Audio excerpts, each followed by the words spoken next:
സഭയ്ക്ക് കർത്താവ് തന്നിരിക്കുന്ന പ്രധാനപ്പെട്ട 2 അനുഷ്ഠാനങ്ങളുണ്ട്. സ്നാനം ജീവിതത്തിൽ ഒരിക്കൽ മാത്രം ചെയ്യേണ്ടതും തിരുവത്താഴം അനുഷ്ഠിക്കുന്ന വ്യക്തി ദൈവസന്നിധിയിലേക്ക് ചേർക്കപ്പെടുന്നത് വരെ. അത് മരണം വഴിയാവാം, ഉൽപ്രാവണം വഴിയാവാം. ഏത് വഴിയിലായാലും ആ ആൾ ദൈവസന്നിധിയിലേക്ക് ചേർക്കപ്പെടുന്ന ദിവസം വരെയും എന്തു ചെയ്യാം? തിരുവത്താഴം അനുഷ്ഠിക്കണം. സ്നാനത്തെക്കുറിച്ച് കർത്താവ് പറയുന്നത് അതിനു മുമ്പ് ഒരിക്കലും പറഞ്ഞിട്ടില്ല. പിന്നെ കർത്താവ് പറഞ്ഞ എപ്പോഴാണ്? കർത്താവിൻ്റെ മരണം, അടക്കം, പുനരുദ്ധാനം കഴിഞ്ഞിട്ടാണ് കർത്താവ് എന്ത് പറഞ്ഞത്? സ്നാനത്തെക്കുറിച്ച് പറഞ്ഞു. സ്നാനം എന്ന് പറഞ്ഞാൽ എന്താണ്? ബാപ്റ്റിസോ എന്ന ഗ്രീക്ക് വാക്കിൽ നിന്നാണ് ഇംഗ്ലീഷിലേക്ക് ബാപ്റ്റിസം വന്നിരിക്കുന്നത്. ഇത് പക്ഷേ ട്രാൻസ്ലേഷൻ അല്ല വന്നിരിക്കുന്നത്, പരിഭാഷയല്ല, ട്രാൻസ്ലിറ്ററേഷനാണ്. എന്ന് പറഞ്ഞാൽ ഗ്രീക്ക് വാക്ക് അതേപോലെ ഇംഗ്ലീഷിലേക്ക് എടുത്തിരിക്കുക. അതിൻ്റെ മീനിങ്, അതിൻ്റെ അർത്ഥം എന്ന് പറയുന്നത് ടു ഡിപ്പ് ഇൻ ടു എന്ന് പറഞ്ഞാൽ മുക്കുക, പൂർണ്ണമായി മുക്കുക എന്നാണ് അതിൻ്റെ അർത്ഥം. അപ്പം ഇത് പൂർണ്ണമായി മുക്കുന്ന ഒരു ഏർപ്പാടാണ്, തളിപ്പ് ഏർപ്പാടല്ല. ആരാ സ്നാനപ്പെടുത്തേണ്ടത്? ആരെയാണ് സ്നാനപ്പെടുത്തേണ്ടത്? ആകയാൽ നിങ്ങൾ പോയി എല്ലാ ജനതകളെയും ശിഷ്യപ്പെടുത്തുവിൻ, പിതാവിൻ്റെയും പുത്രൻ്റെയും പരിശുദ്ധാത്മാവിൻ്റെയും നാമത്തിൽ അവർക്ക് ജ്ഞാനസ്നാനം നൽകുവിൻ, ഞാൻ നിങ്ങളോട് കൽപ്പിച്ചവയെല്ലാം അനുസരിക്കുവാൻ അവരെ പഠിപ്പിക്കുവിൻ. അപ്പോൾ ആദ്യം സംഭവിക്കുന്നത്, സുവിശേഷം അറിയിക്കുന്നു, കേൾക്കുന്നവൻ വിശ്വസിക്കുന്നു, രക്ഷ പ്രാപിക്കുന്നു, അവൻ ആരായി മാറുന്നു? ശിഷ്യനായി മാറുന്നു. ഈ ശിഷ്യനാണ് പിന്നെ എന്ത് ചെയ്യേണ്ടത്? സ്നാനപ്പെടേണ്ടത്. അപ്പോസ്തലപ്രവൃത്തി 11-ാം അധ്യായത്തിൽ വായിക്കുന്നുണ്ട്, അന്ത്യോക്യയിൽ വെച്ച് ശിഷ്യന്മാർക്ക് ആദ്യം ക്രിസ്ത്യാനികളെന്ന് പേരുണ്ടായി. ആർക്കാ ആ പേര് വന്ന നേരം? ക്രിസ്ത്യാനി എന്നുള്ള പേര് ആദ്യം കിട്ടിയത് ആർക്കാ? ശിഷ്യന്മാർക്കാണ്. ശിഷ്യന്മാരെ നോക്കി എന്ത് വിളിച്ചത്? ക്രിസ്ത്യാനി എന്ന് വിളിച്ചത്. പള്ളിയിൽ പോകുന്നവരെല്ലാവരും ക്രിസ്ത്യാനികളാണെന്നൊരു ധാരണയാണ് പൊതുസമൂഹത്തിന് ഉള്ളത്. പക്ഷെ ബൈബിൾ അങ്ങനെയല്ല പഠിപ്പിക്കുന്നത്. ശിഷ്യന്മാർക്ക് മാത്രമാണ് എന്തുള്ളത്? ക്രിസ്ത്യാനി എന്ന പേര് കൊടുത്തിരിക്കുന്നത്. വേറെ ആർക്കും കൊടുത്തിട്ടില്ല. എൻ്റെ പിന്നാലെ വരുവാൻ ഇച്ഛിച്ചാൽ എന്ന് പറഞ്ഞാൽ, എന്നെ അനുഗമിക്കുവാൻ ഇച്ഛിച്ചാൽ തന്നെത്താൻ ത്യജിച്ച് തൻ്റെ ക്രൂശ് എടുത്ത് എന്നെ അനുഗമിക്കണം. കർത്താവിനെ അനുഗമിക്കാൻ ആഗ്രഹിക്കുന്നു, അല്ലെങ്കിൽ ഒരു ചുവടെടുത്ത് വയ്ക്കുന്നു എന്ന് പറഞ്ഞാൽ അതിൻ്റെ അർത്ഥം മറ്റുള്ളവരുടെ മുമ്പിൽ ഞാനൊരു ശപിക്കപ്പെട്ടവനാണ്. അതാണ് അതിൻ്റെ ശരിക്കുള്ള അർത്ഥം. മറ്റുള്ളവരുടെ മുമ്പിൽ ഒരു നിന്ദാപാത്രമാണ് ഞാൻ, ഒരു പരിഹാസപാത്രമാണ്. അല്ലാതെ ഈ ഹെവൻലി ഫീസ്റ്റും മറ്റുള്ളവരും ഒക്കെ പറയുന്നത് പോലെ ഒരു പ്രോസ്പെരിറ്റിയുടെ അനുഭവമല്ല, അഭിവൃദ്ധിയുടെ അനുഭവമല്ല ക്രൂശിൻ്റെ വഴി എന്ന് പറയുന്നത്. അതിന് തൊട്ടു മുകളിൽ പറഞ്ഞു, ക്രൂശിൻ്റെ വചനം നശിച്ചു പോകുന്നവർക്ക് ഭോഷത്വവും രക്ഷിക്കപ്പെടുന്ന നമുക്കോ ദൈവശക്തിയും. അപ്പോൾ ഈ ക്രൂശിൻ്റെ വചനം പ്രസംഗത്വത്തിൻ്റെ ഭോഷത്തിലൂടെ നമ്മുടെ ചെവിയിൽ വന്ന് ഹൃദയത്തിൽ ദൈവം വിശ്വാസം നൽകി തന്ന് കൃപയാൽ രക്ഷിക്കപ്പെടുവാൻ ദൈവം സഹായിച്ചു. ഇതെല്ലാം ഒരു പ്രോസസ്സാണ്. ഇത് കേൾവിയാൽ സംഭവിച്ചതാണ്. ക്രൂശിൻ്റെ വചനമാണ് സംഭവിച്ചത്, നമ്മൾ ഈ അവസ്ഥയിലേക്ക് കൊണ്ടുവന്നത്. വിശ്വസിക്കുന്നവനെ പ്രസംഗത്തിൻ്റെ ഭോഷത്വത്താൽ രക്ഷിക്കുവാൻ ദൈവത്തിന് പ്രസാദം തോന്നി. അപ്പോഴാണ് നമ്മൾ ആരിലായത്? ക്രിസ്തുവിൽ ആയത്. സ്നാനം സ്വീകരിക്കുന്ന ആൾക്ക്, കാരണം വാക്യം മനസ്സിലാക്കി വെച്ചിരിക്കുന്നത് എങ്ങനെയാണ്?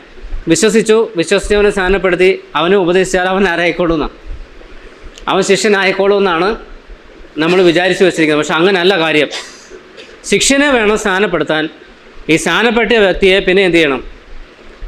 ഞാൻ നിങ്ങളോട് കൽപ്പിച്ചതൊക്കെ പ്രമാണിക്കാനായിട്ട് അവനെ എന്ത് ചെയ്യണം? ഉപദേശിച്ചോണം, അവനെ പഠിപ്പിച്ചോണം. ഇതാ തത്വം. മറ്റുള്ളതെല്ലാം സെക്കൻഡറിയാണ്. മറ്റുള്ളതെല്ലാം അപ്പനും അമ്മയും സഹോദരങ്ങളും ഭാര്യയും ഭർത്താവും എല്ലാം എനിക്ക് സെക്കൻഡറിയാണ്. അതെല്ലാം 2ാം സ്ഥാനത്താണ്. എൻ്റെ ജീവൻ പോലും എനിക്ക് ഇതിനകത്ത് പ്രാധാന്യമുള്ളതല്ല. എനിക്ക് വേണ്ടി സ്വന്തം ജീവൻ വെച്ച് തന്നവൻ വേറൊരാളുണ്ട്.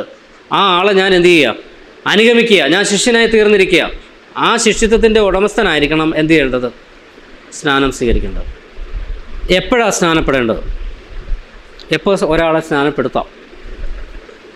ദിവസം ഷണ്ണനും രഥത്തിലിരുന്ന് കർത്താവിനെക്കുറിച്ച് പറയുകയും കേൾക്കുകയും ചെയ്തു. ഷണ്ണൻ ചോദിക്കുന്നൊരു ചോദ്യമുണ്ട്, ഇതാ വെള്ളം, ഞാൻ സ്നാനമേൽക്കുന്നതിന് എന്ത് വിരോധം, എന്ത് തടസ്സം? ഒരു തടസ്സവും ഇല്ല. നീ പൂർണ്ണ ഹൃദയത്തോടെ വിശ്വസിക്കുന്നുവെങ്കിൽ ആകാം. രക്ഷിക്കപ്പെട്ടുവെന്ന് അയാളുടെ വാക്കിൻ്റെ അടിസ്ഥാനത്തിൽ പറഞ്ഞു കഴിഞ്ഞാൽ അയാൾ സ്നാനപ്പെടണമെന്ന് ആഗ്രഹം പ്രകടിപ്പിച്ചാൽ പിന്നെ തടസ്സമൊന്നും ദൈവവചനത്തിൻ്റെ അടിസ്ഥാനത്തിൽ ഇല്ല. അതിനൊരു മറുവശം എന്ന് പറയുന്നത്, ഇത് പുതുതായിട്ട് വരുന്ന ആളോട് മാത്രമാണ് ഈ അകൽച്ച കാണിക്കുന്നത്.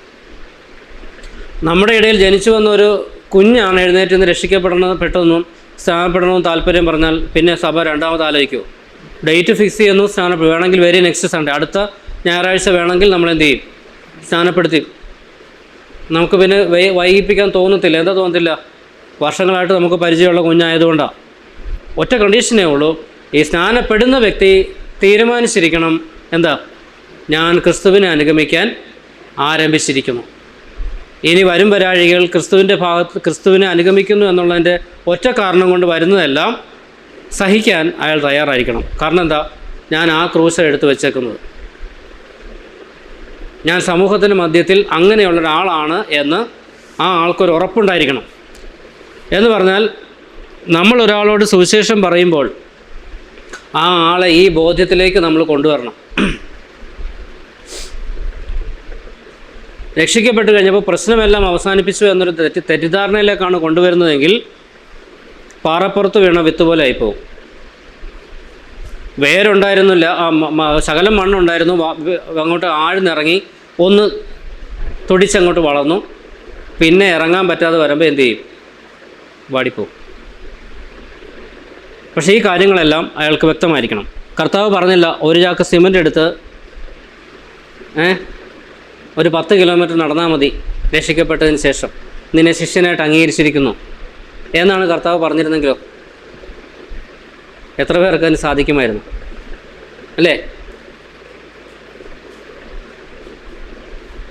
നമ്മളെക്കൊണ്ട് ചെയ്യാവുന്നൊരു കാര്യമേ കർത്താവ് പറഞ്ഞിട്ടുള്ളൂ. സന്തോഷ് ചേട്ടായി എന്ന് ഞങ്ങൾ വിളിക്കുന്നത്. ചേട്ടായി 30 വർഷമായിട്ട് തളർന്നു കിടക്കുന്ന ആളാണ്. കുരുമുളക് പറിക്കാൻ കയറിയിട്ട് ഏണി ഒടിഞ്ഞ് താഴെ വീണ് സ്പൈനൽ കോഡ് പൊട്ടി അങ്ങനെ അദ്ദേഹം വീണുപോയ ആളാണ്.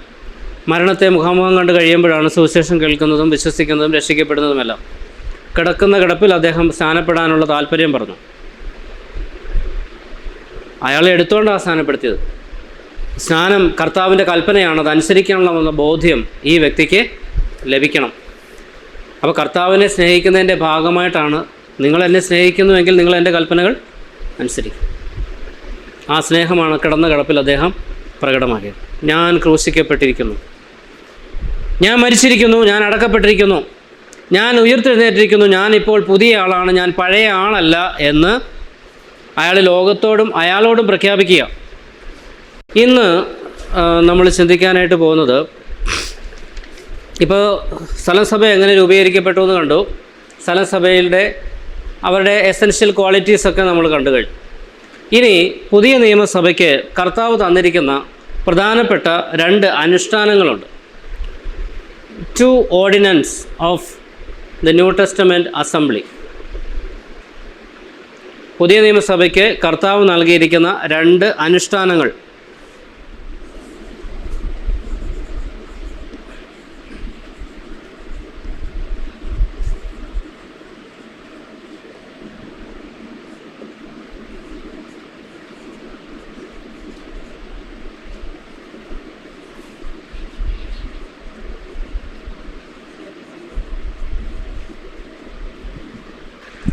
പുതിയ നിയമസഭയ്ക്ക് തന്നിരിക്കുന്ന 2 അനുഷ്ഠാനങ്ങളാണ്. ഒന്ന് സ്നാനവും മറ്റൊന്ന് തിരുവത്താഴവും. ഈ തിരുവത്താഴത്തെ കർത്തൃമേശ എന്ന് പറയാറുണ്ട്. വാസ്തവത്തിൽ ആ പ്രയോഗം തെറ്റാണ്. അത് നമ്മൾ ആ ഭാഗത്തേക്ക് വരുമ്പോൾ നമുക്ക് ചിന്തിക്കാം. ആദ്യം നമുക്ക് ചിന്തിക്കേണ്ടത് ഈ സ്നാനം എന്നതിനെക്കുറിച്ചാണ്. ഈ 2 അനുഷ്ഠാനങ്ങളാണെന്ന് ഞാൻ പറഞ്ഞു കഴിഞ്ഞു. ഇത് തമ്മിൽ കാതലായ ഒരു വ്യത്യാസമുണ്ട്. എന്നാന്ന് പറയാമോ? സ്നാനവും തിരുവത്താഴവും തമ്മിൽ കാതലായ ഒരു വ്യത്യാസമുണ്ട്. 2 പുതിയ നിയമസഭയ്ക്ക് കർത്താവ് തന്നിരിക്കുന്ന, പ്രാദേശിക സഭയ്ക്ക് തന്നിരിക്കുന്ന 2 അനുഷ്ഠാനങ്ങളാണെങ്കിലും കാതലായ ഒരു വ്യത്യാസമുണ്ട്. എന്നാന്ന് പറയാമോ?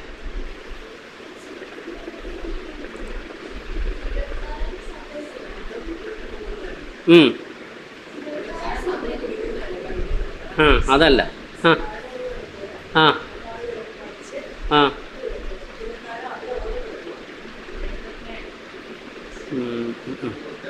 ഇത് അനുവർത്തിക്കുന്ന കാര്യത്തിലാണ് ഞാൻ ചോദിച്ചത്. ഇത് അനുഷ്ഠിക്കുന്ന കാര്യത്തിലുള്ള വ്യത്യാസമാണ്. സ്നാനം ജീവിതത്തിൽ ഒരിക്കൽ മാത്രം ചെയ്യേണ്ടതും തിരുവത്താഴം അനുഷ്ഠിക്കുന്ന വ്യക്തി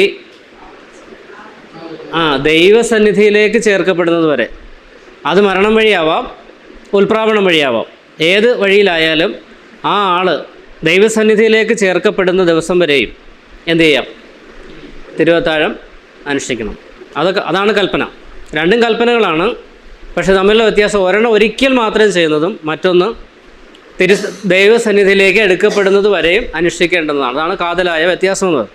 മറ്റൊരു വ്യത്യാസം എന്ന് പറയുന്നത്, തിരുവത്താഴം കർത്താവ് സ്ഥാപിച്ചത് കർത്താവ് ജീവനോടെ ക്രൂശീകരണത്തിന് മുമ്പാണ്, ജീവിച്ചിരിക്കുമ്പോഴാണ്. സ്നാനത്തെക്കുറിച്ച് കർത്താവ് പറയുന്നത് അതിന് മുമ്പ് ഒരിക്കലും പറഞ്ഞിട്ടില്ല. പിന്നെ കർത്താവ് പറഞ്ഞ എപ്പോഴാണ്? കർത്താവിൻ്റെ മരണം, അടക്കം, പുനരുദ്ധാനം കഴിഞ്ഞിട്ടാണ് കർത്താവ് എന്ത് പറഞ്ഞത്? സ്നാനത്തെക്കുറിച്ച് പറഞ്ഞു. അതും കാതലായ ഒരു വ്യത്യാസമാണ്. ഇനിയും ഈ രണ്ട് വേദഭാഗങ്ങളൊന്ന് നോക്കാം. മത്തായി സുവിശേഷം 28-ാം അധ്യായം 18 മുതൽ 20 വരെയുള്ള വാക്യങ്ങൾ.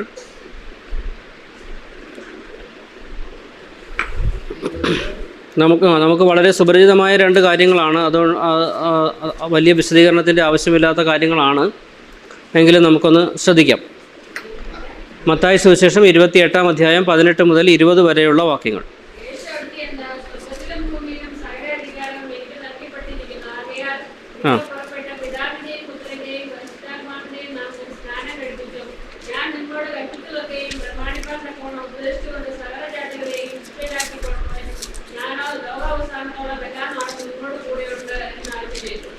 ഓക്കെ, ഇനി അതേ പുസ്തകം തന്നെ 26-ാം അധ്യായം 26 മുതൽ 28 വരെയുള്ള വാക്യങ്ങൾ.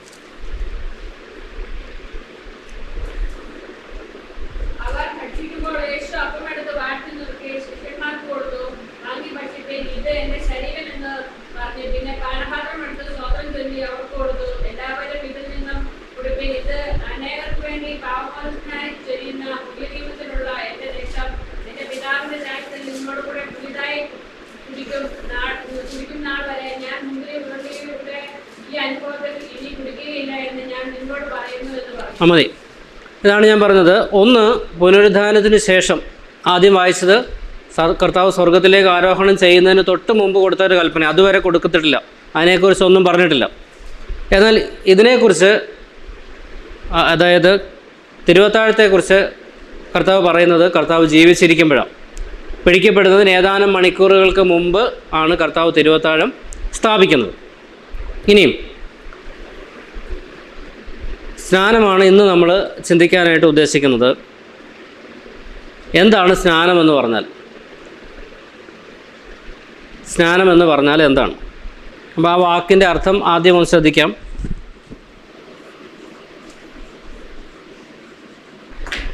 ബാപ്റ്റിസോ എന്ന ഗ്രീക്ക് വാക്കിൽ നിന്നാണ് ഇംഗ്ലീഷിലേക്ക് ബാപ്റ്റിസം വന്നിരിക്കുന്നത്. ഇത് പക്ഷേ ട്രാൻസ്ലേഷൻ അല്ല വന്നിരിക്കുന്നത്, പരിഭാഷയല്ല, ട്രാൻസ്ലിറ്ററേഷനാണ്. എന്ന് പറഞ്ഞാൽ ഗ്രീക്ക് വാക്ക് അതേപോലെ ഇംഗ്ലീഷിലേക്ക് എടുത്തിരിക്കുക, വേറെ വാക്കൊന്നും വന്നിട്ടില്ല.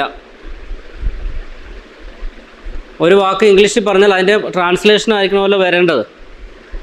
ട്രാൻസ്ലേഷൻ അല്ല വന്നിരിക്കുന്നത്, ട്രാൻസ്ലിറ്ററേഷൻ, പരിഭാഷയല്ല, അത് അതുപോലെ ഇങ്ങോട്ട് എടുത്തിരിക്കുക. ഒരു ഉദാഹരണം പറഞ്ഞാൽ, ഉച്ചയ്ക്ക് നമ്മൾ വീട്ടിൽ ചോറ് വെച്ചപ്പോൾ കറികളൊക്കെ ഉണ്ടാക്കിയില്ലേ? ഇന്ന് ഇവിടെ എന്നാ കറിയാണ് ഉണ്ടാക്കിയേ? ഞാൻ ആലോചിക്കുന്നു. അതും ഇതൊക്കെയായിരുന്നു. അവിടെയോ?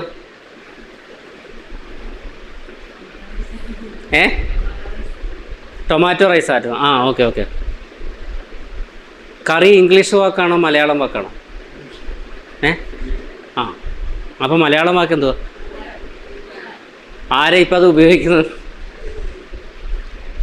മലയാളം വാക്ക് എന്താ ഇത്? കൂട്ടാൻ. ആരെങ്കിലും അത് ഉപയോഗിക്കുന്നുണ്ടോ? പണ്ടൊക്കെ ഉപയോഗിക്കുമായിരുന്നു, പക്ഷേ ഇന്ന് കറികൾ എന്ന മലയാളം വാക്കൊക്കെയാണ് ഉപയോഗിക്കുന്നത്. പക്ഷേ ഈ കറി എന്നുള്ള വാക്ക് ഏതാ? ഇംഗ്ലീഷ് വാക്കാണ്. അത് അതുപോലെ തന്നെ എടുത്ത് മലയാളത്തിൽ ഉപയോഗിക്കുകയാണ്. ഞാൻ പറഞ്ഞ് മനസ്സിലായോ? കറി എന്ന വാക്ക് ഇംഗ്ലീഷ് വാക്കാണ്. അതെന്ത് ചെയ്യുക? അതേപോലെ തന്നെ എടുത്ത് എന്ത് ചെയ്യുക? മലയാളത്തിൽ ഉപയോഗിക്കുകയാണ്. വേറെ ഒരു മാറ്റവും വന്നിട്ടില്ല.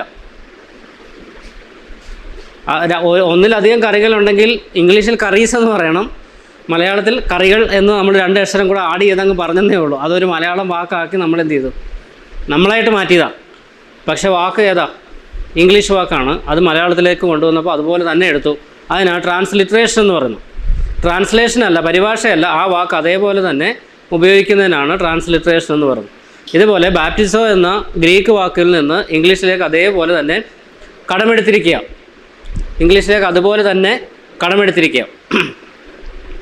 അതിൻ്റെ മീനിങ്, അതിൻ്റെ അർത്ഥം എന്ന് പറയുന്നത് ടു ഡിപ്പ് ഇൻ ടു എന്ന് പറഞ്ഞാൽ മുക്കുക, പൂർണ്ണമായി മുക്കുക എന്നാണ് അതിൻ്റെ അർത്ഥം. അതിനൊരു ഉദാഹരണം പറഞ്ഞാൽ, ധനവാൻ്റെയും ലാസറിൻ്റെയും ചരിത്രം നമ്മൾ ലൂക്കോസിൻ്റെ സുവിശേഷത്തിൽ വായിക്കുന്നുണ്ട്.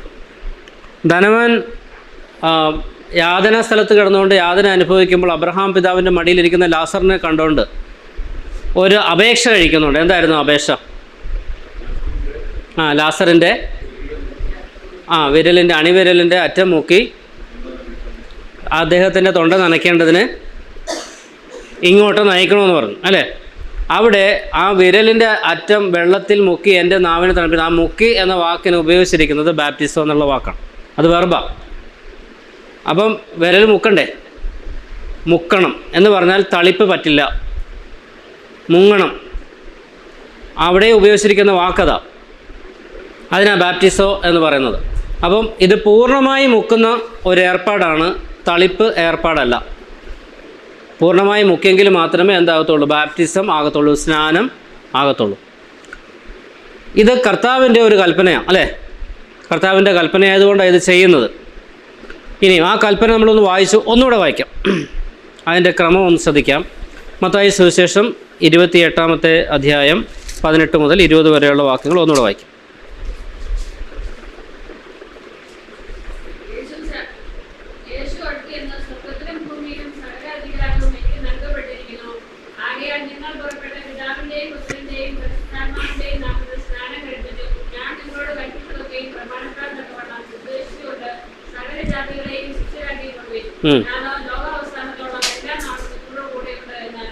ഓക്കെ, ഇതിൽ 19-ാമത്തെ വാക്യത്തിലാണ് ഈ സ്നാനപ്പെടുത്തുന്ന കാര്യം പറഞ്ഞേക്കുന്നത്.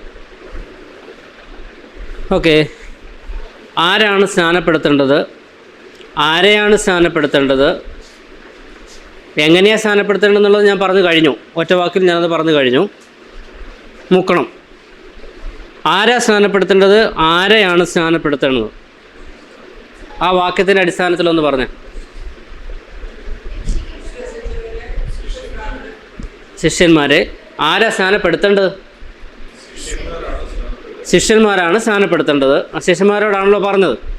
ആരെയാ സ്നാനപ്പെടുത്തേണ്ടത്? വിശ്വസിക്കുന്നവരെ സ്നാനപ്പെടുത്തണം. ഇതിൽ ആദ്യം സംഭവിച്ച കാര്യം എന്താ? സ്നാനമാണോ ആദ്യം സംഭവിച്ചത്, അതോ മറ്റെന്തെങ്കിലുമാണോ? വിശ്വാസമാണ്. പിന്നെ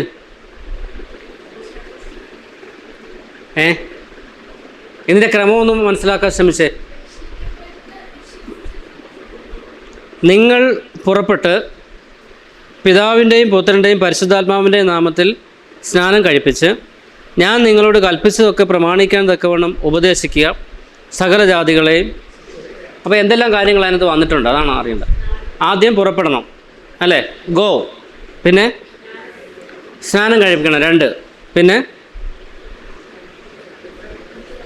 കൽപ്പിച്ചതൊക്കെ അനുസരിക്കാൻ വേണ്ടി ഉപദേശിക്കണം, 4. ഇങ്ങനെ ഒരു ക്രമമാണ് നമ്മുടെ ബൈബിളിൽ ലഭിച്ചിരിക്കുന്നത്. ഇത് ഞാനൊന്ന് POC ബൈബിളിൽ വായിച്ച് കേൾപ്പിക്കാം.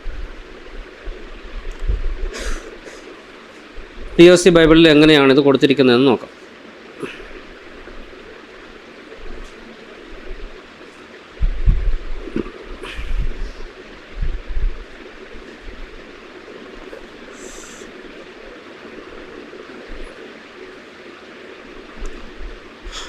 ആകയാൽ യേശു അവരെ സമീപിച്ച് അരുളി ചെയ്തു, സ്വർഗത്തിലും ഭൂമിയിലുമുള്ള എല്ലാ അധികാരവും എനിക്ക് നൽകപ്പെട്ടിരിക്കുന്നു. ആകയാൽ നിങ്ങൾ പോയി എല്ലാ ജനതകളെയും ശിഷ്യപ്പെടുത്തുവിൻ. പിതാവിൻ്റെയും പുത്രൻ്റെയും പരിശുദ്ധാത്മാവിൻ്റെയും നാമത്തിൽ അവർക്ക് ജ്ഞാനസ്നാനം നൽകുവിൻ. ഞാൻ നിങ്ങളോട് കൽപ്പിച്ചവയെല്ലാം അനുസരിക്കുവാൻ അവരെ പഠിപ്പിക്കുവിൻ. ക്രമം മാറി. ആദ്യത്തെ ക്രമമെന്ന് പറയുന്നത് നിങ്ങൾ പോയി എല്ലാ ജനതകളെയും ശിഷ്യപ്പെടുത്തണം. ആദ്യം സംഭവിക്കേണ്ടത് എന്താ അന്നേരം? ഇതാണ് ഇംഗ്ലീഷിൽ നിന്ന് ശരിക്കുള്ള ട്രാൻസ്ലേഷൻ വന്നാലും ഇംഗ്ലീഷ് ബൈബിളിലും അങ്ങനെ രേഖപ്പെടുത്തിയിരിക്കുന്നത്. Go and make disciples of all Nations എന്ന് കൊടുത്തത്. അങ്ങനെയല്ലേ? എല്ലാ ജനതകളെയും ആദ്യം എന്ത് ചെയ്യണം? ഈ വിശ്വസിക്കുന്നവരെയാണ് എന്ത് ചെയ്യേണ്ടത്? അല്ലല്ല, ശിഷ്യനാക്കേണ്ടത്. ശിഷ്യനായതിനു ശേഷമാണ് അവനെ എന്ത് ചെയ്യേണ്ടത്? പിതാവിൻ്റെയും പുത്രൻ്റെയും പരിശുദ്ധാത്മാവിൻ്റെയും നാമത്തിൽ സ്നാനപ്പെടുത്തേണ്ടത്. അത് നമ്മുടെ ട്രാൻസ്ലേഷനിൽ വന്നിരിക്കുന്ന ഒരു ചെറിയ അപാകതയാണ്. അപ്പോൾ ആദ്യം സംഭവിക്കുന്നത് സുവിശേഷം അറിയിക്കുന്നു, കേൾക്കുന്നവൻ വിശ്വസിക്കുന്നു, രക്ഷ പ്രാപിക്കുന്നു, അവൻ ആരായി മാറുന്നു? ശിഷ്യനായി മാറുന്നു. ഈ ശിഷ്യനാണ് പിന്നെ എന്ത് ചെയ്യേണ്ടത്? സ്നാനപ്പെടേണ്ടത്. ഓക്കെ, ആരാ ശിഷ്യനെന്ന് പറഞ്ഞാൽ? ആരാ ശിഷ്യൻ?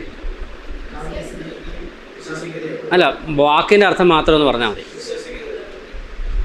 ശിഷ്യൻ എന്ന വാക്കിൻ്റെ അർത്ഥം എന്താ? ഇപ്പോൾ ഡ്രൈവിംഗ് സ്കൂളിൽ പഠിപ്പിക്കുന്ന ആളെ എന്താ വിളിക്കുന്നത്? സ്റ്റുഡൻറ്റ്. പഠിപ്പിക്കുന്ന ആളെ എന്താ വിളിക്കുക? ഗുരു എന്ന് വിളിക്കും, ആശാനെന്ന് വിളിക്കും, അല്ലേ? മാഷെന്ന് വിളിക്കും. അപ്പോൾ പഠിക്കുന്നയാളെ എന്താ വിളിക്കുന്നത്? ശിഷ്യൻ. ആശാനും ശിഷ്യനും എന്നല്ലേ നമ്മുടെ നാടൻ ഭാഷയിൽ പറയുന്നു. അപ്പോൾ ഒരു ആശാനുണ്ട്, അല്ലെങ്കിൽ പഠിപ്പിക്കുന്നയാളുണ്ട്, പിന്നെ ആരുണ്ട്? പഠിക്കുന്നയാളുണ്ട്. ഈ പഠിക്കുന്നയാൾ ആരെ നോക്കിയാണ് പഠിക്കുന്നത്? പഠിക്കുന്നയാൾ ആരെ നോക്കിയാണ് പഠിക്കുന്നു? ടീച്ചറിനെ നോക്കിയാണ് പഠിക്കുന്നു. ഇവിടെ ആരാ ടീച്ചർ? കർത്താവാണ് ഇവിടുത്തെ ടീച്ചർ. അപ്പോൾ ആരെയാണ് ഈ ശിഷ്യൻ ഫോളോ ചെയ്യേണ്ടത്? കർത്താവിനെയാണ് ഫോളോ ചെയ്യേണ്ടത്. അപ്പോൾ ശിഷ്യനാണെങ്കിൽ അയാൾ എന്ത് ചെയ്യണം? ഗുരുവിനെ അനുഗമിക്കുന്നവനായിരിക്കണം ശിഷ്യൻ. ഗുരു പറയുന്നത് പോലെ ജീവിക്കുന്നവനായിരിക്കണം ശിഷ്യൻ. ഗുരുവിൻ്റെ എല്ലാ സ്വഭാവങ്ങളും അതുപോലെ ഉൾക്കൊള്ളുന്ന വ്യക്തിയായിരിക്കണം ശിഷ്യൻ. നമ്മുടെ നാട്ടിലെ ഗുരുക്കളെ ഒരു പക്ഷേ എന്ത് ചെയ്യാൻ പറ്റുമെന്ന് വരികയില്ല, അനുകരിക്കാൻ പറ്റിയെന്ന് വരികയില്ല. ഒരുപാട് ഗുരുക്കൾ നാട്ടിലുണ്ട്, ഒരുപാട് അധ്യാപകരുണ്ട്, ശിഷ്യന്മാരുമുണ്ട്, അധ്യാപകരുമുണ്ട്, അല്ലേ? എല്ലാ അധ്യാപകരെയും ഒരു പക്ഷേ നമുക്ക് എന്ത് ചെയ്യാൻ പറ്റിയെന്ന് വരത്തില്ല, അനുഗമിക്കാൻ കൊള്ളും എന്ന് വരികയില്ല. പക്ഷേ ഇവിടുത്തെ ഗുരു കർത്താവായതുകൊണ്ട് ഈ ഗുരുവിനെ ലോകം കണ്ട ഏറ്റവും മഹാനായ ഗുരുവാണ് നമ്മുടെ കർത്താവായ യേശുക്രിസ്തു. ഈ ഗുരുവിനെ അനുഗമിക്കുന്നവനാണ് കർത്താവിൻ്റെ ശിഷ്യൻ. ഈ ശിഷ്യനാണ് കൽപ്പന അനുസരിക്കേണ്ടത്. ഓക്കെ, നമ്മൾ അപ്പോസ്തലപ്രവൃത്തി 11-ാം അധ്യായത്തിൽ വായിക്കുന്നുണ്ട്, അന്ത്യോക്യയിൽ വെച്ച് ശിഷ്യന്മാർക്ക് ആദ്യം ക്രിസ്ത്യാനികളെന്ന് പേരുണ്ടായി. ആർക്കാ ആ പേര് വന്ന നേരം? ക്രിസ്ത്യാനി എന്നുള്ള പേര് ആദ്യം കിട്ടിയത് ആർക്കാ? ശിഷ്യന്മാർക്കാണ്. ശിഷ്യന്മാരെ നോക്കി എന്ത് വിളിച്ചത്? ക്രിസ്ത്യാനി എന്ന് വിളിച്ചത്. എന്തുകൊണ്ടായിരിക്കും അവരങ്ങനെ വിളിക്കാൻ കാരണം? ക്രിസ്തുവിനെ അനുഗമിച്ചവരായതാണെന്ന് നാട്ടുകാർക്ക് മനസ്സിലായതുകൊണ്ടാണ്, പൊതുജനത്തിന് മനസ്സിലായതുകൊണ്ടാണ് അവരെ ശിഷ്യന്മാരെ എന്ത് വിളിച്ചത്? ക്രിസ്ത്യാനി എന്ന് വിളിച്ചത്. അപ്പോൾ ക്രിസ്ത്യാനിയല്ല ശിഷ്യനെന്ന് വിളിക്കുന്നത്, ശിഷ്യനെയാണ് എന്തെന്ന് വിളിക്കുന്നത്? ക്രിസ്ത്യാനി എന്ന് വിളിക്കേണ്ടത്. ഇന്ന് ലോകത്തിൽ നേരെ തിരിച്ചാണ് പറയുന്നത്. ഞാൻ പറയുന്നത് മനസ്സിലാവുന്നുണ്ടോ? പള്ളിയിൽ പോകുന്നവരെല്ലാവരും ക്രിസ്ത്യാനികളാണെന്നൊരു ധാരണയാണ് പൊതുസമൂഹത്തിന് ഉള്ളത്. പക്ഷെ ബൈബിൾ അങ്ങനെയല്ല പഠിപ്പിക്കുന്നത്. ശിഷ്യന്മാർക്ക് മാത്രമാണ് എന്തുള്ളത്? ക്രിസ്ത്യാനി എന്ന പേര് കൊടുത്തിരിക്കുന്നത്. വേറെ ആർക്കും കൊടുത്തിട്ടില്ല. വേറെ ആർക്കും കൊടുത്തിട്ടില്ല. ശിഷ്യന്മാരെ മാത്രമാണ് കർത്താവ് എന്ത് വിളിച്ചിരിക്കുന്നത് എന്ന് പറഞ്ഞാൽ ബൈബിൾ ഉദ്ദേശിക്കുന്നതാ. കർത്താവെന്ന് ഞാൻ പറഞ്ഞത് ബൈബിൾ ഉദ്ദേശിക്കുന്നു ശിഷ്യന്മാരെ മാത്രം. ഇനി ശിഷ്യൻ്റെ ഒന്നാമത്തെ ക്വാളിറ്റി എന്താ? കർത്താവ് എന്താ പറഞ്ഞാൽ നോക്കാം. കർത്താവ് എന്താ പറഞ്ഞാൽ നോക്കാം. മത്തായി സുവിശേഷം 10-ാം അധ്യായം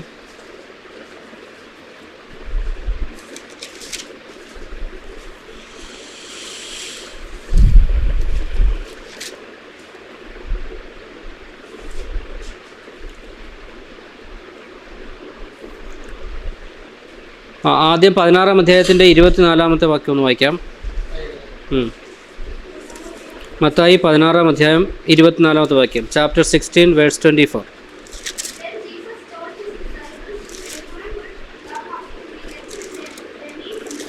ഡെനിയല്ല, ഡിനൈ ഹിംസെൽഫ്.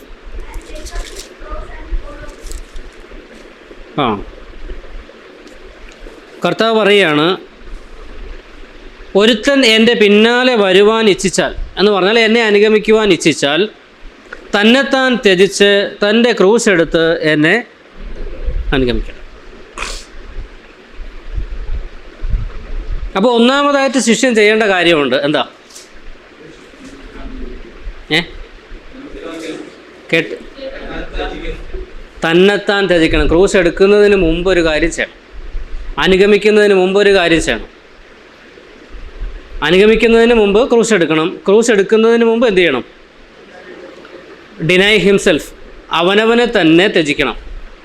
അത് ലൂക്കോസിൻ്റെ സുവിശേഷം 14-ാം അധ്യായത്തിൽ ഒന്നുകൂടെ വ്യക്തമാക്കിയിട്ടുണ്ട്. ലൂക്കോസിൻ്റെ സുവിശേഷം 14-ാം അധ്യായം 25 മുതലുള്ള വാക്യങ്ങളിൽ,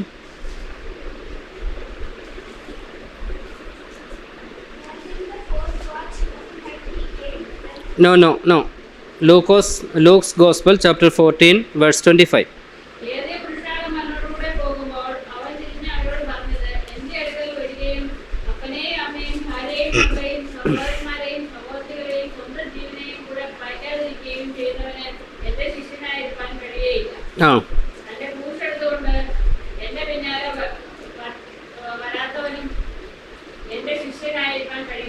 ഓക്കെ, ഈ തന്നെത്താൻ ത്യജിക്കുന്ന കാര്യം മത്തായി പറഞ്ഞപ്പോൾ ലൂക്കോസ് കുറച്ചുകൂടെ കാര്യങ്ങൾ കയറ്റി പറഞ്ഞു.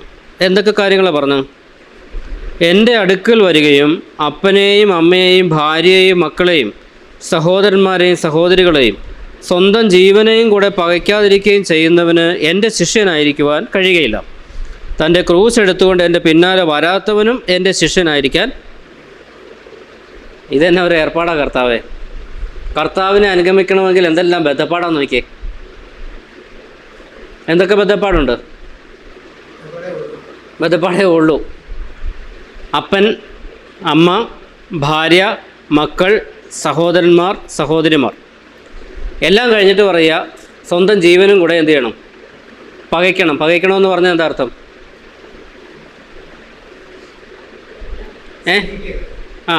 വെറുക്കുക എന്നർത്ഥം. വെറുക്കുക, ഹെയ്റ്റ്, ഇംഗ്ലീഷിൽ അങ്ങനെ കൊടുത്തേക്കുന്നു. അപ്പോൾ കർത്താവിനെ അനുഗമിക്കണമെങ്കിൽ അപ്പനെ അമ്മയും ഭാര്യയും മക്കളെയും സഹോദരങ്ങളെയും എല്ലാം വെറുക്കണോ? ഈ വാക്യം അതല്ലേ പറഞ്ഞേ? അതാണോ കർത്താവ് ഉദ്ദേശിച്ചത്?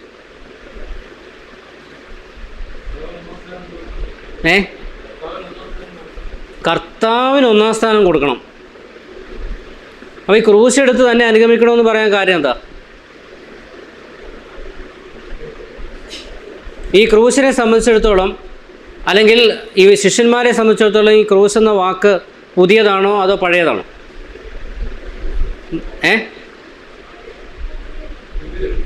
പുതിയതാണോ? പുതിയതായിരുന്നെങ്കിൽ ഈ ക്രൂശ് എടുത്ത് തന്നെ അനുഗമിക്കണമെന്ന് പറയുമ്പോൾ ശിഷ്യന്മാരെന്ത് ചോദിച്ചേ? ക്രൂശോ, അതെന്നാ സാധനമാണ് ചോദിച്ചേനെ. അവർ ചോദിച്ചോ? അവർ ചോദിച്ചിട്ടില്ല. യഹൂദന്മാരുടെ രാജാവെന്ന് പറയുന്ന ഇവനെ ഞാൻ എന്ത് ചെയ്യണമെന്ന് പീലാത്തോസ് ചോദിച്ചപ്പോൾ നാട്ടുകാരെല്ലാം കൂടെ എന്താ പറഞ്ഞത്? അവനെ ക്രൂശിക്കുക. അപ്പോൾ അവർക്ക് സുപരിചിതമായ ഒരു വാക്കാണ് ആ പൊതുജനത്തിന്, യഹൂദന്മാർക്കും റോമ പട്ടാളക്കാർക്കും എല്ലാം സുപരിചിതമായ ഒരു സംഭവമാണ്. എന്തെന്ന് പറയുന്നു? കുരിശെന്ന് പറയുന്നു. യേശുക്രിസ്തുവിനെ ക്രൂശിക്കുന്നതിന് മുമ്പ് ഒരുപാട് പേരെ റോമ ഗവൺമെൻറ് എന്ത് ചെയ്തിട്ടുണ്ട്? അതെല്ലാം ഈ നാട്ടുകാർ കണ്ടിട്ടുണ്ട്, ഈ യഹൂദന്മാരെല്ലാവരും കണ്ടിട്ടുണ്ട്. അതിൽ കൂട്ടത്തിലാണ് ഈ 12 ശിഷ്യന്മാരും ഉള്ളത്. അപ്പോൾ കുരിശെന്ന് പറയുന്നത് അവരെ സംബന്ധിച്ചിടത്തോളം പുതിയൊരു വസ്തുവൊന്നും അല്ല. ഇനി കർത്താവ് പറഞ്ഞു, നാം യെരുശലേമിലേക്ക് പോകുന്നു, അവരെന്നെ കൊല്ലും, അവരെന്നെ തല്ലും, ഞാനോ 3-ാം നാൾ ഉയർത്തെഴുന്നേൽക്കും. ഇത് പറയുമ്പോൾ കർത്താവ് ഏത് വിധത്തിലാണ് മരിക്കുക എന്ന് പറഞ്ഞായിരുന്നോ?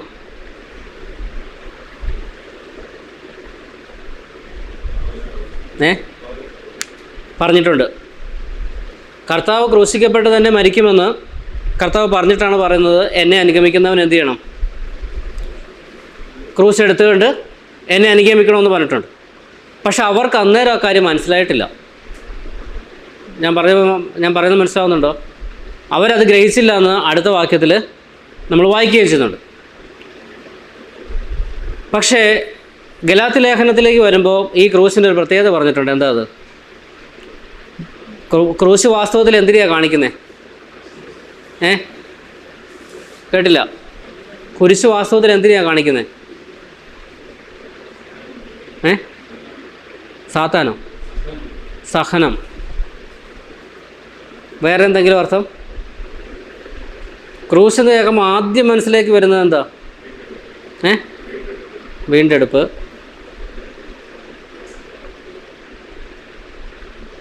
ഈ കഷ്ടത എന്ന വാക്ക് അല്ലെങ്കിൽ അങ്ങനെ എന്തെങ്കിലും മനസ്സിലേക്ക് വരാറുണ്ടോ?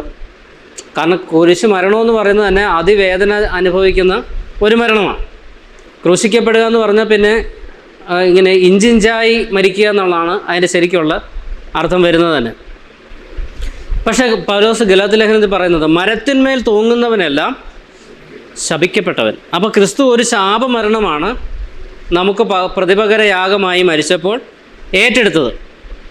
അപ്പോൾ തൻ്റെ ക്രൂശ് എടുത്ത് ഓരോരുത്തൻ അവനവന് കർത്താവിനെ അനുഗമിക്കുക എന്ന് പറയുമ്പോൾ എന്താ അതിൻ്റെ അർത്ഥം ശരിക്കും?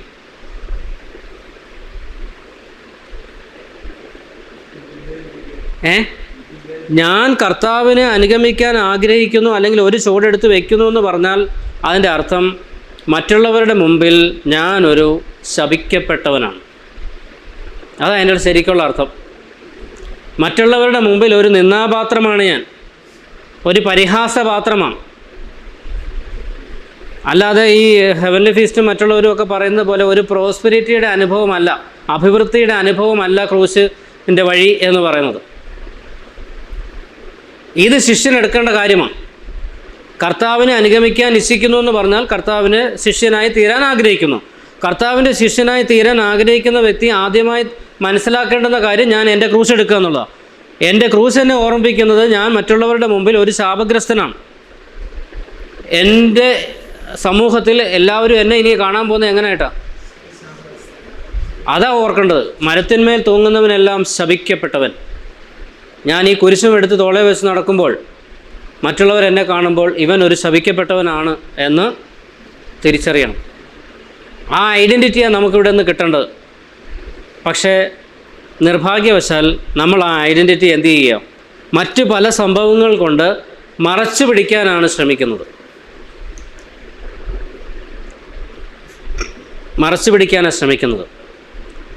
പൗലോസ് പറഞ്ഞു ഗലാത്യ ലേഖനം 2:20, ഞാൻ ക്രിസ്തുവിനോട് കൂടെ ക്രൂശിക്കപ്പെട്ടിരിക്കുന്നു. ഇനി ജീവിക്കുന്നതോ ഞാനല്ല, ക്രിസ്തു അത്രേ എന്നിൽ ജീവിക്കുന്നു. ഇപ്പോൾ ജീവിക്കുന്നതോ ദൈവപുത്രങ്കലുള്ള വിശ്വാസത്താൽ അത്രേ. അതെന്നാ ജീവിതം? അത് ഞാൻ ക്രിസ്തുവിനോട് കൂടെ ക്രൂശിക്കപ്പെട്ടിരിക്കുന്നു. ഇത് എപ്പോഴാണ് സംഭവിച്ചത്? കേട്ടില്ല. ഞാൻ ക്രിസ്തുവിനോട് കൂടെ ക്രൂശിക്കപ്പെട്ടിരിക്കുന്നു എന്ന് പറഞ്ഞാൽ അതിൻ്റെ അർത്ഥം ക്രൂശിക്കപ്പെടുമ്പോൾ എന്താ സംഭവിക്കുന്നത്? ആൾ മരിച്ചില്ലേ? അപ്പോൾ ഞാൻ എപ്പോഴാണ് മരിച്ചത്? സ്നാനപ്പെട്ടപ്പോഴാണോ മരിച്ചത്? രക്ഷിക്കപ്പെട്ടപ്പോഴാണോ മരിച്ചത്? എന്താ തെളിവ്? റോമാലേഖനം 6-ാം അധ്യായത്തിൽ സ്നാനത്തെക്കുറിച്ച് പറഞ്ഞിട്ടുണ്ട്. അവിടെ സ്നാനത്തെക്കുറിച്ച് പറഞ്ഞിരിക്കുന്ന ഭാഗത്ത് ഞാൻ ക്രിസ്തുവിനോട് കൂടെ മരിച്ചു എന്നാണ് രേഖപ്പെടുത്തിയിരിക്കുന്നത്. വാസ്തവത്തിൽ ഇത് എപ്പോഴാണ് സംഭവിക്കുന്നത്? കൊരിന്ത്യർക്ക് എഴുതിയ 1-ാമത്തെ ലേഖനം 1-ാം അധ്യായം 30-ാമത്തെ വാക്യം ഒന്ന് വെച്ച്.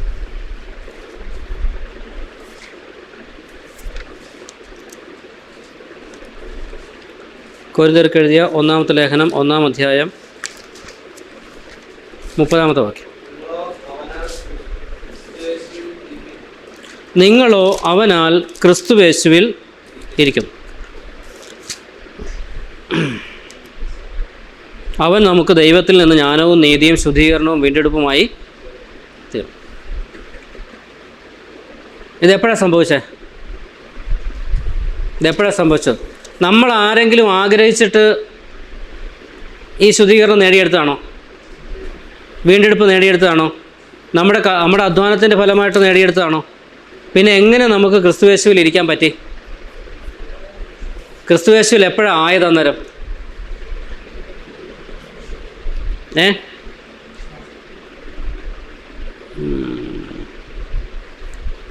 23 മുതലുള്ള വാക്യങ്ങൾ വായിക്കാം.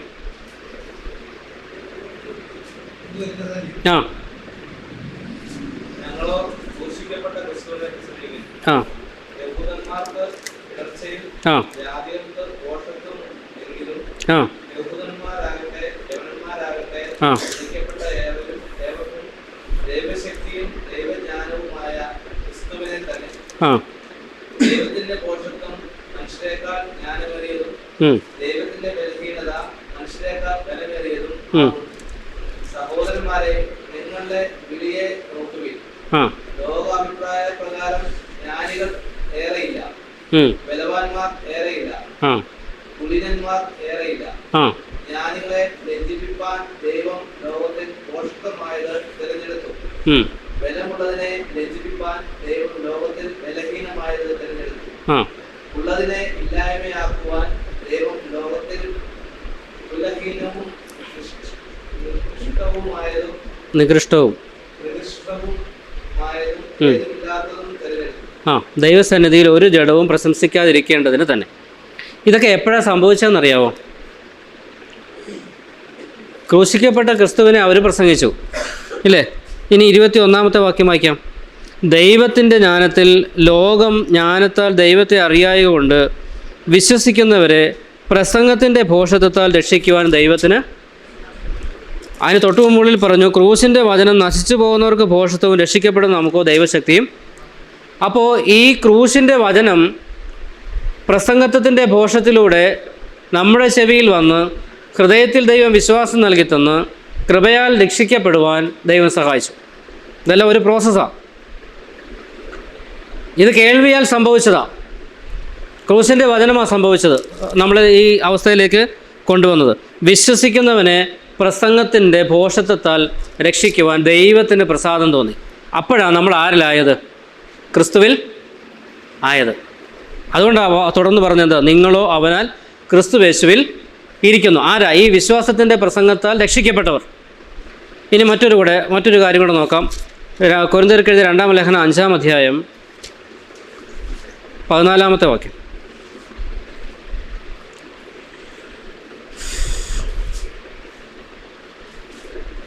ക്രിസ്തുവിന്റെ സ്നേഹം ഞങ്ങളെ നിർബന്ധിക്കുന്നു. എല്ലാവർക്കും വേണ്ടി ഒരുവൻ മരിച്ചിരിക്കെ എല്ലാവരും മരിച്ചു എന്നും ജീവിക്കുന്നത് ഇനി ഞങ്ങൾക്കായിട്ടല്ല, തങ്ങൾക്ക് വേണ്ടി മരിച്ചു ഉയർത്തവനായിട്ട് തന്നെ ജീവിക്കേണ്ടതിന് എല്ലാവർക്കും വേണ്ടി മരിച്ചു എന്നും ഞങ്ങൾ. എല്ലാവർക്കും വേണ്ടി ഒരുവൻ മരിച്ചപ്പോൾ എന്ത് സംഭവിച്ചു? എല്ലാവരും മരിച്ചു എന്ന് പറഞ്ഞാൽ നമ്മളെല്ലാവരും വിശ്വസിച്ച് രക്ഷ പ്രാപിച്ച എല്ലാവരും എന്ത് സംഭവിച്ചു?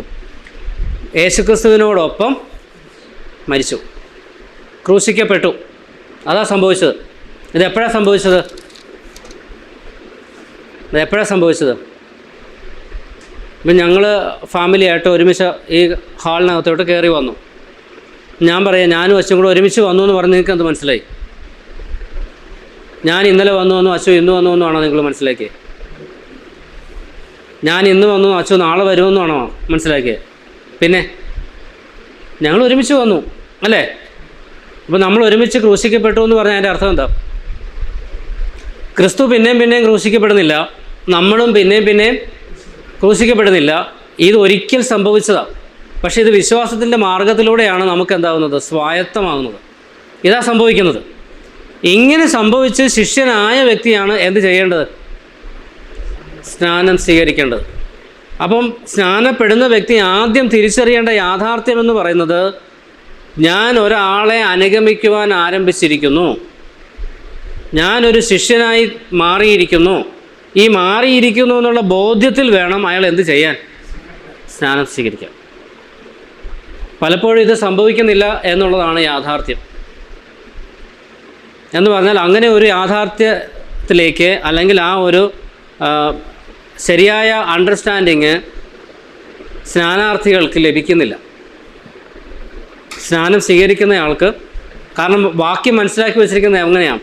വിശ്വസിച്ചവനെ സ്നാനപ്പെടുത്തി അവനെ ഉപദേശിച്ചാൽ അവൻ ആരായിക്കോളൂന്നാണ്, അവൻ ശിഷ്യനായിക്കോളൂന്നാണ് നമ്മൾ വിചാരിച്ചു വെച്ചിരിക്കുന്നത്. പക്ഷെ അങ്ങനെയല്ല കാര്യം. ശിഷ്യനെ വേണം സ്നാനപ്പെടുത്താൻ. ഈ സ്നാനപ്പെടുത്തിയ വ്യക്തിയെ പിന്നെ എന്ത് ചെയ്യണം? ഞാൻ നിങ്ങളോട് കൽപ്പിച്ചതൊക്കെ പ്രമാണിക്കാനായിട്ട് അവനെ എന്ത് ചെയ്യണം? ഉപദേശിച്ചോണം, അവനെ പഠിപ്പിച്ചോണം. ഇതാ തത്വം. ഈ തത്വത്തിലല്ല കാര്യങ്ങൾ മുമ്പോട്ട് പോകുന്നത്. വിശ്വസിച്ചോ സ്നാനപ്പെടുത്തിയാൽ പിന്നെ എന്ത് ചെയ്യണം? പിന്നെ ഉപദേശിച്ചോണം, ശിഷ്യനായല്ലോ. ഇതാ ചിന്ത. അല്ല, വിശ്വസിച്ചവൻ ശിഷ്യനായി. അവൻ ബോധ്യപ്പെടണം, ഞാൻ എന്ത് ചെയ്യുക, ഞാനൊരു പുതിയ ജീവിതത്തിലേക്ക് വന്നിരിക്കുക, പുതിയൊരാളെ ഞാൻ ഇന്നു മുതൽ അനുഗമിക്കാൻ ആഗ്രഹിക്കുന്നത്. ആ ആൾ എന്നോട് പറഞ്ഞിരിക്കുന്നത് മറ്റുള്ളതെല്ലാം സെക്കൻഡറിയാണ്. മറ്റുള്ളതെല്ലാം അപ്പനും അമ്മയും സഹോദരങ്ങളും ഭാര്യയും ഭർത്താവും എല്ലാം എനിക്ക് സെക്കൻഡറിയാണ്, അതെല്ലാം രണ്ടാം സ്ഥാനത്താണ്. എൻ്റെ ജീവൻ പോലും എനിക്ക് ഇതിനകത്ത് പ്രാധാന്യമുള്ളതല്ല. എനിക്ക് വേണ്ടി സ്വന്തം ജീവൻ വെച്ച് തന്നവൻ വേറൊരാളുണ്ട്. ആ ആളെ ഞാൻ എന്ത് ചെയ്യുക, അനുഗമിക്കുക, ഞാൻ ശിഷ്യനായി തീർന്നിരിക്കുക. ആ ശിഷ്യത്വത്തിൻ്റെ ഉടമസ്ഥനായിരിക്കണം എന്ത് ചെയ്യേണ്ടത്, സ്നാനം സ്വീകരിക്കേണ്ടത്. അവനെ സ്നാനപ്പെടുത്തേണ്ടത്. അവൻ എഴുന്നേറ്റ് നിന്ന് പറയണം, ഞാൻ സ്നാനപ്പെടാൻ ആഗ്രഹിക്കുന്നു. പോരാ, ഇനി ഒരുപാട് കാര്യങ്ങൾ അതിനോട് ബന്ധിച്ച് പറയാനുണ്ട്. നമുക്ക് നോക്കാം, സമയം അനുവദിക്കുന്നത് പോലെ.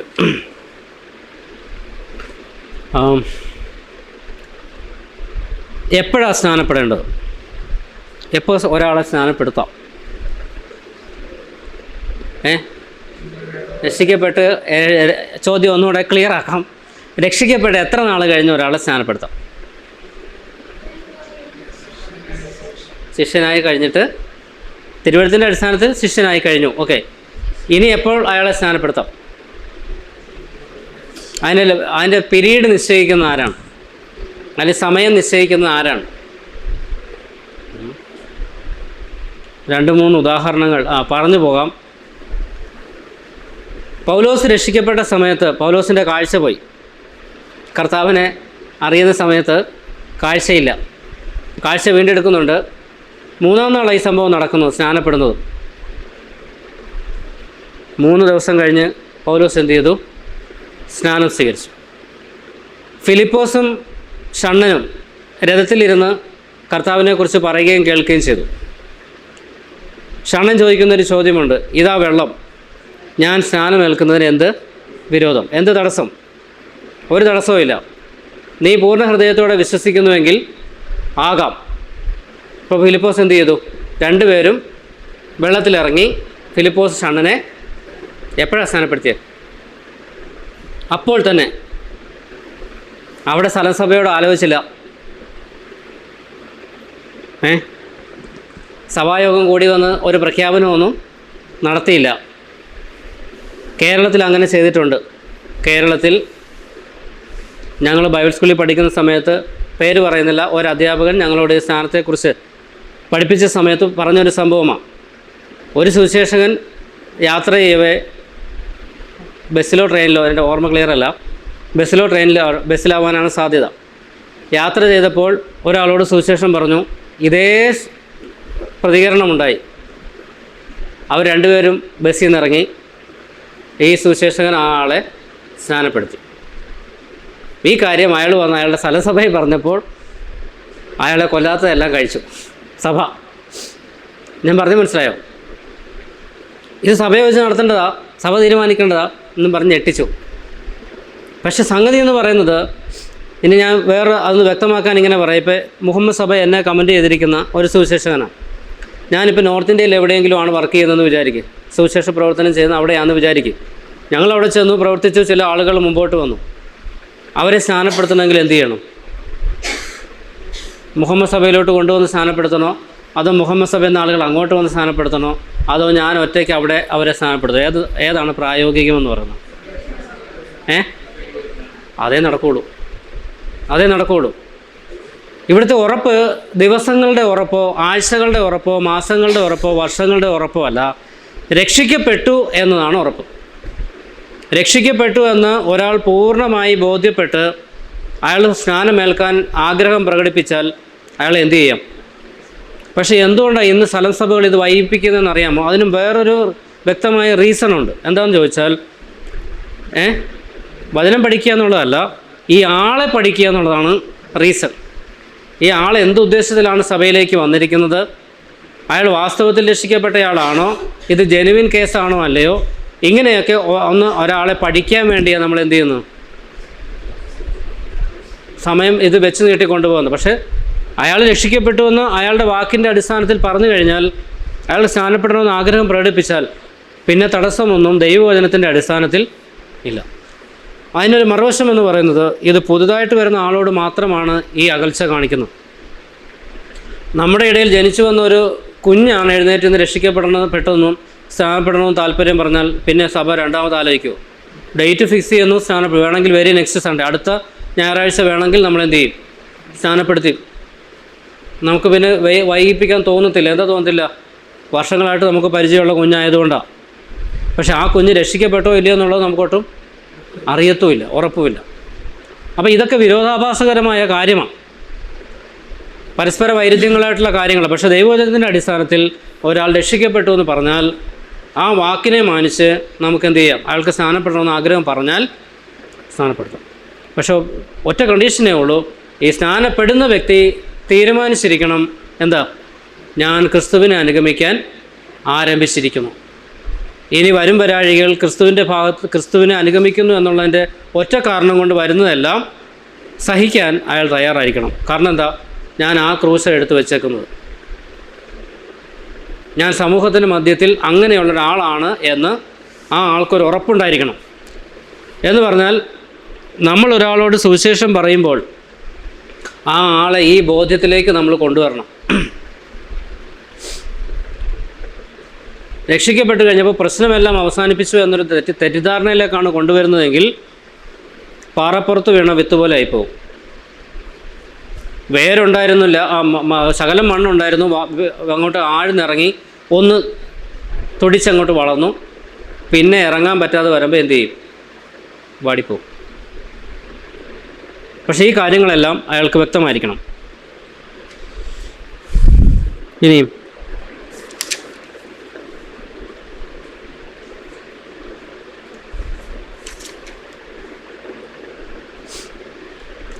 സ്നാനപ്പെടുന്നത് കൊണ്ടുള്ള ഗുണങ്ങൾ എന്തൊക്കെയാണ്? സ്നാനപ്പെടുന്നത് കൊണ്ടുള്ള ഗുണങ്ങൾ, ഒന്ന്, ദൈവത്തോടുള്ള അനുസരണമാണ് സ്നാനമെന്ന് പറഞ്ഞു. കർത്താവ് പറഞ്ഞില്ല ഒരു ചാക്ക് സിമൻ്റ് എടുത്ത് ഒരു 10 കിലോമീറ്റർ നടന്നാൽ മതി, രക്ഷിക്കപ്പെട്ടതിന് ശേഷം നിന്നെ ശിഷ്യനായിട്ട് അംഗീകരിച്ചിരിക്കുന്നു എന്നാണ് കർത്താവ് പറഞ്ഞിരുന്നെങ്കിലോ എത്ര പേർക്ക് അതിന് സാധിക്കുമായിരുന്നു? അല്ലേ? നമ്മളെക്കൊണ്ട് ചെയ്യാവുന്ന ഒരു കാര്യമേ കർത്താവ് പറഞ്ഞിട്ടുള്ളൂ. ആർക്കും അനുസരിക്കാം.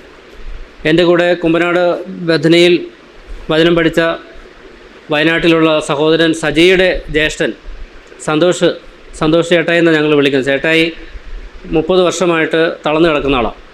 കുരുമുളക് പറിക്കാൻ കയറിയിട്ട് ഏണി ഒടിഞ്ഞ് താഴെ വീണ് സ്പൈനൽ കോഡ് പൊട്ടി, അങ്ങനെ അദ്ദേഹം വീണുപോയ ആളാണ്. മരണത്തെ മുഖാമുഖം കണ്ട് കഴിയുമ്പോഴാണ് സുവിശേഷം കേൾക്കുന്നതും വിശ്വസിക്കുന്നതും രക്ഷിക്കപ്പെടുന്നതുമെല്ലാം. കിടക്കുന്ന കിടപ്പിൽ അദ്ദേഹം സ്നാനപ്പെടാനുള്ള താല്പര്യം പറഞ്ഞു. അയാളെ എടുത്തുകൊണ്ടാണ് സ്നാനപ്പെടുത്തിയത്. വെള്ളത്തിലേക്ക് ഇറങ്ങി സ്നാപകനിറങ്ങി സ്നാനാർത്ഥിയെ എടുത്തുകൊണ്ടാണ്, സജി തന്നെ എടുത്തുകൊണ്ട് വെള്ളത്തിലിറങ്ങി ചേട്ടായിയെ സ്നാനപ്പെടുത്തുന്നത്. അരക്കീഴ്പോട്ട് തളർന്നു കിടക്കുന്ന ആളാണെങ്കിലും കർത്താവിൻ്റെ കൽപ്പനയാണിതെന്നുള്ള ബോധ്യം അയാൾക്ക് ഉണ്ട്. അവിടെ പിന്നീട് ഒരു സ്ഥലം സഭ രൂപീകരിക്കപ്പെട്ടു. അദ്ദേഹത്തിൻ്റെ വീട്ടിലാണ് സഭാകൂടിയോരോ ആരംഭിക്കുന്നത് ആദ്യം. ഈ വീഴ്ചയാണ് അതിന് കാരണമായത്, ഇദ്ദേഹത്തിൻ്റെ അനുസരണമാണ് അതിന് കാരണമായത്. അപ്പോൾ സജി വിശ്വാസിയല്ല, ചേട്ടായിയെ പള്ളിയിൽ കൊണ്ടുപോകുന്നത് മാത്രമായിരുന്നു സജിയുടെ ഉത്തരവാദിത്വം. അവിടെ നിന്ന് വചനം കേട്ടാണ് പിന്നീട് ചേട്ടായിയെ അനുഗമിക്കുന്ന, അല്ലെങ്കിൽ ആ വിശ്വാസം അനുകരിക്കാനായിട്ട് സജി എന്ന സുവിശേഷകനാണ്. അപ്പോൾ ഈ വിശ്വാസത്തിൻ്റെ ആഴമാണ് അവിടെ ഒരു സ്ഥലം സഭ രൂപീകരിക്കുന്നതിന് കാരണമായി പിൽക്കാലത്ത് തീർന്നത്. സ്നാനം കർത്താവിൻ്റെ കൽപ്പനയാണ്, അതനുസരിക്കണമെന്ന ബോധ്യം ഈ വ്യക്തിക്ക് ലഭിക്കണം. അപ്പോൾ കർത്താവിനെ സ്നേഹിക്കുന്നതിൻ്റെ ഭാഗമായിട്ടാണ്, നിങ്ങൾ എന്നെ സ്നേഹിക്കുന്നുവെങ്കിൽ നിങ്ങൾ എൻ്റെ കൽപ്പനകൾ അനുസരിക്കും. ആ സ്നേഹമാണ് കിടന്ന കിടപ്പിൽ അദ്ദേഹം പ്രകടമാക്കിയത്. മറ്റൊന്ന്, ഒരാൾ സ്നാനപ്പെടുമ്പോൾ മറ്റു വിശ്വാസികൾക്കുള്ള മനോഭാവം എന്താ? സന്തോഷമുണ്ടാകും. മാത്രമല്ല അവർ ദൈവത്തെ സ്തുതിക്കും. അപ്പോൾ അതിനൊരു മറുവശം കൂടെ ഇല്ലേ? എന്താ മറുവശം? രക്ഷിക്കപ്പെട്ട് എന്ന് പറയുന്ന ആൾ സ്നാനപ്പെടാൻ വിമുഖത കാണിച്ചാൽ ഉണ്ടാകാവുന്ന മറുവശം എന്താ? നമുക്ക് ദുഃഖവും തോന്നും, ഇല്ലേ? ദൈവത്തെ മഹത്വപ്പെടുത്താനും സാധിക്കാതെയും വരും. അപ്പോൾ ഒരാൾ സ്നാനപ്പെടുമ്പോൾ സഹവിശ്വാസികൾക്കുണ്ടാകുന്ന സന്തോഷവും ദൈവത്തിന് മഹത്വവും ലഭിക്കുന്ന ഒരു കാര്യം കൂടെയാണ് സ്നാനം എന്ന് പറയുന്നത്. പിന്നെ ദൈവത്തോടുള്ള വിശ്വസ്തതയുടെയും കൂടെ ഭാഗമാണ്. ഇതിനെല്ലാം റെഫറൻസുകളുണ്ട്, സമയം അനുവദിക്കാത്തതുകൊണ്ട് റെഫറൻസിൽ എടുക്കുന്ന അപ്പോസ്തല പ്രവൃത്തി 16:15 നിങ്ങൾ വീട്ടിൽ പോയി വായിച്ചാൽ മതി. ദൈവത്തോടുള്ള ഒരു വിശ്വസ്തതയും കൂടെയാണ് ഈ സ്നാനം കാണിക്കുന്നത്. ഇനിയും റോമാലേഖനം 6-ാം അധ്യായത്തിലേക്ക് വരാം.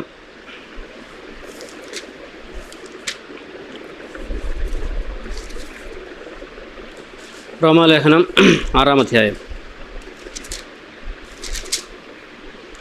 1 മുതൽ താഴോട്ടുള്ള വാക്യങ്ങൾ വായിക്കാം, 8 വരെയുള്ള വാക്യങ്ങൾ.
മതി.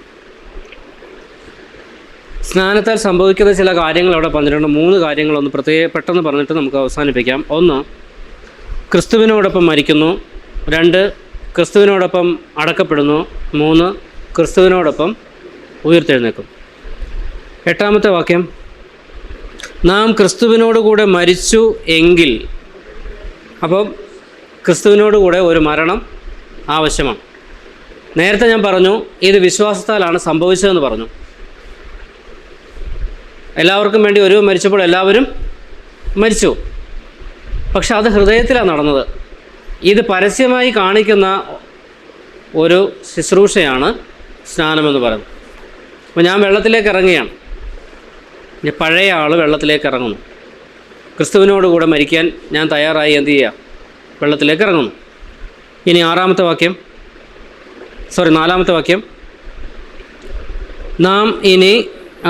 അങ്ങനെ നാം അവൻ്റെ മരണത്തിൽ പങ്കാളികളായി തീർന്ന സ്നാനത്താൽ അവനോടുകൂടെ മരിച്ച ആളെ എന്ത് ചെയ്യണം? കുഴിച്ചിടണം, ബറി. അപ്പോൾ ഒരു മരണം നടന്നു, മരിച്ച ആളെ എന്ത് ചെയ്തു? കുഴിച്ചിട്ടു. ഇനി എന്താ സംഭവിക്കുന്നത്? 5-ാമത്തെ വാക്യം, അവൻ്റെ മരണത്തിൻ്റെ സാദൃശ്യത്തോട് നാം ഏകീഭവിച്ചവരായെങ്കിൽ പുനരുദ്ധാനത്തിൻ്റെ സാദൃശ്യത്തോടും ഏകീഭവിക്കും. കർത്താവ് മരണത്തെ ജയിച്ച് 3-ാം ദിവസം ഉയർത്തെഴുന്നേറ്റു. ആ ചിത്രത്തോട് നമ്മൾ എന്ത് ചെയ്യണം? ഏകീഭവിക്കണമെങ്കിൽ വെള്ളത്തിൽ നിന്ന് പൊങ്ങുമ്പോൾ എന്ത് സംഭവിക്കുന്നു? പുതിയ ആളായി. ഞാൻ മരിച്ചു. അങ്ങനെ മരിച്ചവൻ പാപത്തിൽ നിന്ന് മോചനം പ്രാപിച്ചിരിക്കുന്നു. ഞാൻ ക്രിസ്തുവിനോടുകൂടെ മരിച്ചയാളാണെന്നും ഞാൻ ക്രിസ്തുവിനോടുകൂടെ അടക്കപ്പെട്ടയാളാണെന്നും ഈ വ്യക്തി വിശ്വാസത്താൽ അംഗീകരിച്ച കാര്യം പരസ്യമായി പ്രസ്താവിക്കുന്നതിലൂടെ അയാളോടും മറ്റുള്ളവരോടും പ്രസ്താവിക്കുന്ന കാര്യമാണ് എന്താ? ഞാൻ ക്രൂശിക്കപ്പെട്ടിരിക്കുന്നു, ഞാൻ മരിച്ചിരിക്കുന്നു, ഞാൻ അടക്കപ്പെട്ടിരിക്കുന്നു, ഞാൻ ഉയർത്തെഴുന്നേറ്റിരിക്കുന്നു, ഞാനിപ്പോൾ പുതിയ ആളാണ്, ഞാൻ പഴയ ആളല്ല എന്ന് അയാൾ ലോകത്തോടും അയാളോടും പ്രഖ്യാപിക്കുക. ഇതാണോ നടന്നുകൊണ്ടിരിക്കുന്നതെന്ന് എനിക്കറിഞ്ഞുകൂടാ. പക്ഷെ വാസ്തവത്തിൽ അതാണ് നടക്കേണ്ടത്. 11-ാമത്തെ വാക്യം, അവണ്ണം നിങ്ങളും പാപം സംബന്ധമായി മരിച്ചവരെന്നും ക്രിസ്തുയേശുവിൽ ദൈവത്തിന് ജീവിക്കുന്നവരെന്നും നിങ്ങളെ തന്നെ. അപ്പോൾ സ്നാനപ്പെടുന്നയാൾ അയാളെ ഇനി മനസ്സിലാക്കേണ്ട വിധമുണ്ട്. എന്താ മനസ്സിലാക്കേണ്ടത്? പാപസംബന്ധമായി മരിച്ചവനാണെന്നും ക്രിസ്തുയേശുവിൽ ദൈവത്തിന് ജീവിക്കുന്നവനാണെന്നും ഐ മസ്റ്റ് കൗണ്ട് മൈസെൽഫ്. ഞാനിപ്പോൾ ആർക്ക് വേണ്ടിയാണ് ജീവിക്കുന്നത്? ക്രിസ്തുവിൽ ദൈവത്തിന് ജീവിക്കുന്നവനാണ്. ഞാൻ മരിച്ചു പോയില്ലേ? ഞാൻ മരിച്ചു, അടക്കപ്പെട്ടു, ഇനി ഞാനില്ല. അതാ പൗലോസ് പറഞ്ഞത്, ഞാൻ ക്രിസ്തുവിനോട് കൂടെ ക്രൂശിക്കപ്പെട്ടിരിക്കുന്നു. ഇപ്പോൾ ജീവിക്കുന്നതോ ദൈവപുത്രങ്കലുള്ള വിശ്വാസത്താൽ അത്രേ ജീവിക്കുന്നത്. പാവം സംബന്ധമായി മരിച്ചു എന്ന് എന്നെ തന്നെ എണ്ണുമ്പോൾ ഞാൻ മനസ്സിലാക്കേണ്ട കാര്യം, എൻ്റെ ജീവിതത്തിൽ, എൻ്റെ കാഴ്ചപ്പാടുകളിൽ, എൻ്റെ പ്രവൃത്തികളിൽ, എൻ്റെ സംസാരത്തിൽ, എൻ്റെ ഇടപെടലിൽ പഴയ ആളുണ്ടാവാൻ പാടില്ല എന്നതിൻ്റെ അർത്ഥം. ക്രിസ്തുവേശുവിനുള്ളവർ അതിൻ്റെ ജഡത്തെ അതിൻ്റെ രാഗമോഹങ്ങളോട് കൂടെ ക്രൂശിച്ചിരിക്കുന്നു. ആ ക്രൂശീകരണമാണ് നടക്കേണ്ടത്.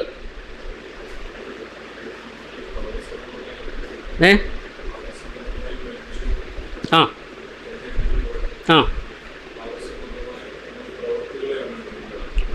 ഞാനില്ലല്ലോ, ഞാൻ തന്നെ മരിച്ചു.